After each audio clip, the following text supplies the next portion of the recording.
నిన్ను ప్రశ్నించడానికి పిలిచారా, నువ్వు వాళ్ళని ప్రశ్నించడానికి పిలిచావో నాకు అర్థం కాల నిన్న ప్రెస్ మీట్ చూసిన తర్వాత మాత్రం.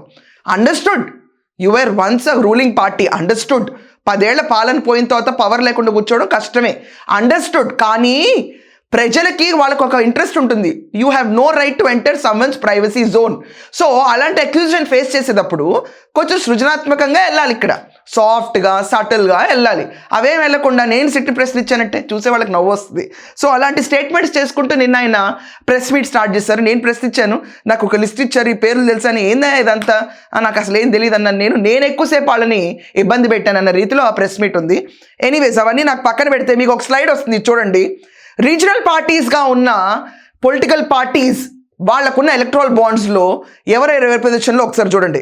తృణమూల్ కాంగ్రెస్ చూసుకుంటే 1609.53 CR వాళ్ళకి ఎలక్ట్రల్ బాండ్స్ రూపేణా వస్తే, భారతీయ రాష్ట్ర సమితి అంటే TRS alias BRS again TRS ఇప్పుడు ఎక్విజిషన్లో వెళ్తారు చూడండి, ఏళ్ళకి 1214.70 crore. అదంతా పక్కన పెడితే బిజు జనతాదళ్, డిఎంకే, వైఎస్ఆర్ కాంగ్రెస్ పార్టీ 337, జగన్కి 337ఏనా, ఓకే. తెలుగుదేశం పార్టీ 218.88. ఇలా నాన్నకి పొలిటికల్ హిస్టరీ, పొలిటికల్ అరంగేట్రం చేపించిన, కేసీఆర్కి అరంగేట్రం చేపించిన టీడీపీకే 200 కోట్ల చిల్లరలో ఉన్నారు వాళ్ళు. కానీ ఇక్కడ మనం అర్థం చేసుకుంటే బీఆర్ఎస్ పార్టీకి 1214.70 crores ఎలక్ట్రల్ బాండ్స్ రూపేణ వచ్చింది.